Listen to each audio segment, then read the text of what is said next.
सुबह में गुलबर्गा में 9 बजे काम के लिए निकला था मेरा बेटा। उसके बाद उससे केसीडी इंजीनियरिंग कॉलेज के सामने कुछ एड्रेस पूछते हुए 4 लोग आकर पूरा एड्रेस बताओ बोलकर पूछकर फिर इनामदार कॉलेज के पीछे ले जाकर उसे डीजल डालकर आग लगाई दी गई।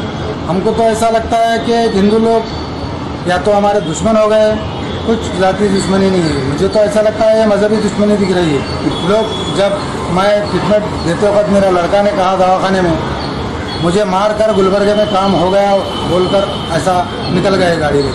ಇದು ಬಹಳ ಒಂದು ನೋವಿನ ಸಂಗತಿಯಾಗಿದೆ. ಜಾತ್ಯತೀತ ರಾಷ್ಟ್ರವಾದಂತಹ ಭಾರತ ದೇಶದಲ್ಲಿ ಅದರಲ್ಲೂ ಹಿಂದೂ ಮುಸಲ್ಮಾನರು ಅನ್ಯೋನ್ಯತೆಯಿಂದ ಬದುಕಿರುವಂತಹ ಉತ್ತರ ಕರ್ನಾಟಕದಲ್ಲಿ ಈ ರೀತಿಯ ಘಟನೆಗಳು ಸಂಭವಿಸುವುದನ್ನು ನೋಡಿದರೆ ಉತ್ತರ ಪ್ರದೇಶದ ಆ ಒಂದು ಘಟನೆಗಳೇನಿದೆ ಅದು ನಮಗೆ ನೆನಪಿಗೆ ಬರ್ತದೆ. ಬಹುಶಃ ಕರ್ನಾಟಕವನ್ನು ಕೂಡ ಒಂದು ಉತ್ತರ ಪ್ರದೇಶವನ್ನಾಗಿಸಲು ಮತ್ತು ಗುಜರಾತನ್ನಾಗಿಸಲು ಇಲ್ಲಿಯ ಸಂಘ ಪರಿವಾರಗಳು ಹೊರಟಿದೆ ಅನ್ನೋ ನಮ್ಮ ಅಭಿಪ್ರಾಯ. ಇತ್ತೀಚೆಗೆ ಶೋಭಾ ಕರಂದ್ಲಾಜೆ ಅವರು ಬಹಳಷ್ಟು ವಿಚಾರಗಳನ್ನ ಹೇಳ್ತಾ ಇದ್ದಾರೆ. ಇಲ್ಲಿ ನಡೆಯುವಂತಹ ಸಂಘ ಪರಿವಾರದ ಕಾರ್ಯಕರ್ತರ ಕೇಸ್ಗಳನ್ನ ಎನ್ಐಎಗೆ ಒಪ್ಪಿಸಬೇಕು, ಹಾಗೆ ಹೀಗೆ ಇಲ್ಲಿ ಮುಸಲ್ಮಾನರು ಭಯೋತ್ಪಾದಕರು ಅನ್ನುವಂತಹ ರೀತಿಯಲ್ಲಿ ಎಲ್ಲ ಮಾತನಾಡ್ತಾ ಇದ್ದಾರೆ. ಶೋಭಾ ಕರಂದ್ಲಾಜೆ ಅವರು ಉತ್ತರಿಸಬೇಕು, ಗುಲ್ಬರ್ಗದಲ್ಲಿ ನಮ್ಮ ಸಹೋದರ ನೂರುದ್ದೀನ್ ಮೇಲೆ ನಡೆದಂತಹ ಈ ಒಂದು ಭೀಕರ ದಾಳಿ ಏನಿದೆ ಇದು ಯಾವ ರೀತಿಯ ಭಯೋತ್ಪಾದನೆ ಅಂತ ಹೇಳಿ ಶೋಭರವರು ಉತ್ತರಿಸಬೇಕು. ಮತ್ತು ಇದನ್ನ ನೀವು ಯಾವ ರೀತಿ ಎನ್ಐಎಗೆ ಒಪ್ಪಿಸ್ತೀರಾ ಅಂತ ಹೇಳುವಂತನ್ನು ಕೂಡ ಶೋಭರವರು ಉತ್ತರಿಸಬೇಕಾಗಿದೆ. ಈ ಒಂದು ಹುಡುಗನ ನ್ಯಾಯಕ್ಕೆ ಬೇಕಾಗಿ social democratic party of India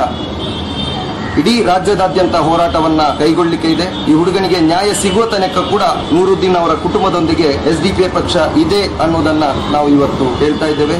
ऐसे घटनाओं को देखकर जो दहशतगर्दी का माहौल गुलबर्गा शहर में फैल रहा है, इसके ऊपर फिरकावाराना ताकतें इसमें जद्दोजहद कर लेके हैं। हम social democratic party of India के ज़ेर एहतमाम गवर्नमेंट से गुजारिश भी करते हैं कि जो इस हादसे का शिकार हुए हैं कि फैमिली को कॉम्पनसेशन दे और जल्द से जल्द ऐसे जो दहशत का माहौल फैला रहे हैं उनको गिरफ्त करें और जो गुलबर्गा शहर जो अमन और इसके लिए शांति के लिए माना जाता है उसको बरकरार करें. ಕರ್ನಾಟಕದಲ್ಲಿ ಕೋಮುವಾದಿ ಶಕ್ತಿಗಳು ಏನು ಕರ್ನಾಟಕದ ವಾತಾವರಣವನ್ನು ಕೆಡಿಸಿ ಈ ಕೋಮು ಗಲಭೆಗಳನ್ನು ಸೃಷ್ಟಿಸಿ ನೋಡಿರ್ಬೋದು. ರಾಜ್ಯಾಧ್ಯಕ್ಷ ಆದಂಥ ಬಿಜೆಪಿಯ ಯಡಿಯೂರಪ್ಪ ಮೊನ್ನೆ ಭಟ್ರು ಏನು ಕಲ್ಲಡ್ಕ ಪ್ರಭಾಕರ್ ಭಟ್ಟನ ಬಂಧಿಸಿದ್ರೆ ಇಡೀ ರಾಜ್ಯನೇ ಒತ್ತಿ ಉರಿಯುತ್ತೆ ಅಂತ ಮಾತನ್ನು ಹೇಳಿರುವಂಥ ಸಂದರ್ಭ ಇದು ಬಿಜೆಪಿಯ ಹುನ್ನಾರ ಆಗಿದೆ. ಇಡೀ ಕರ್ನಾಟಕದಲ್ಲಿ ಕೋಮು ಗಲಭೆಗಳನ್ನು ಸೃಷ್ಟಿ ಮಾಡುವಂತಹ ಒಂದು ಹುನ್ನಾರದಿಂದ ಈ ಒಂದು ಏನು ಗುಲ್ಬರ್ಗದಲ್ಲಿ ಆ ಒಂದು ನೂರ್ ಅನ್ನೋ ಒಂದು ಯುವಕನ ಮೇಲೆ ಆ ಪೆಟ್ರೋಲ್ ಅನ್ನು ಸುರಿದು ಬೆಂಕಿ ಹಚ್ಚಿರುವಂತಹ ಪ್ರಕರಣ ಏನಿದೆ ಇದು ಈ ಕೋಮು ಗಲಭೆಗಳಿಗೆ ಪುಷ್ಟಿ ನೀಡುವಂತಹ ಒಂದು ಘಟನೆ ಆಗಿದೆ. ಇಲ್ಲಿನ ಸರ್ಕಾರ, ಇಲ್ಲಿನ ರಾಜ್ಯ ಸರ್ಕಾರ ಹಾಗೂ ಇಲ್ಲಿನ ಬಿಜೆಪಿ ಹಾಗೂ ಕೋಮುವಾದಿಗಳಿಗೆ ಸೋಷಿಯಲ್ ಡೆಮೊಕ್ರೆಟಿಕ್ ಪಾರ್ಟಿ ಆಫ್ ಇಂಡಿಯಾದ ವತಿಯಿಂದ ನಾವು ಎಚ್ಚರಿಕೆಯನ್ನು ನೀಡ್ತಾ ಇದ್ದೀವಿ.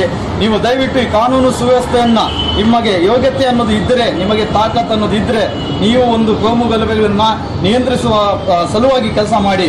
ಇಲ್ಲದೆ ಹೋದರೆ ಮುಂಬರುವಂತಹ ದಿನಗಳಲ್ಲಿ ನಿಮ್ಮ ಏನು ಈ ಕೋಮು ಗಲಭೆಗಳಿಗೆ ಪ್ರತೀಕಾರವಾಗಿ ನಾವು ಯಾವ ರೀತಿಯ ಕಾನೂನು ಹೋರಾಟಗಳನ್ನು ಮಾಡಿ ಯಾವ ರೀತಿ ಈ ಕೋಮು ಗಲಭೆಗಳನ್ನು ನಿಯಂತ್ರಿಸಬೇಕು ಅನ್ನೋಂಥ ಒಂದು ಇದಿದೆಯೋ ಅದನ್ನು ನಾವು ಮಾಡಬೇಕಾಗುತ್ತೆ. ಇಲ್ಲಿನ ಈ ಕರ್ನಾಟಕದ 6 ಕೋಟಿ ಜನ ಕೋಮುವಾದಿಗಳ ವಿರುದ್ಧವಾಗಿದ್ದಾರೆ.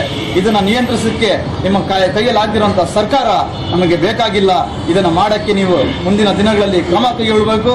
ನೂರನ್ನು ಅಂತ ಯುವಕನಿಗೆ ದಯವಿಟ್ಟು ನೀವು ಏನು ಸರ್ಕಾರದಿಂದ ಪರಿಹಾರನ ಕೊಡಬೇಕು ಅದನ್ನ ತ್ವರಿತವಾಗಿ ಪರಿಹಾರ ಕೊಡಬೇಕು. ಕೊಡದೇ ಇದ್ದಲ್ಲಿ ಹಾಗೂ ಈ ಆರೋಪಿಗಳನ್ನ ಇಮಿಡಿಯೇಟ್ ಆಗಿ ಬಂಧಿಸಿದ್ದೇ ಇದ್ದಲ್ಲಿ ಮುಂಬರುವಂತಹ ದಿನಗಳಲ್ಲಿ ಇಡೀ ಕರ್ನಾಟಕ ರಾಜ್ಯದಲ್ಲಿ social democratic party of India ಕಾನೂನು ಪರವಾದಂತಹ ಒಂದು ಉಗ್ರವಾದಂತಹ ಹೋರಾಟವನ್ನು ಮಾಡುತ್ತೆ ಅಂತ ಈ ಒಂದು ಸರ್ಕಾರಕ್ಕೆ ಹಾಗೂ ಈ ಕೋಮುವಾದಿಗಳಿಗೆ ನಾನು ಈ ಮೂಲಕ ಎಚ್ಚರಿಕೆಯನ್ನು ನೀಡ್ತಾ ಇದ್ದೇನೆ.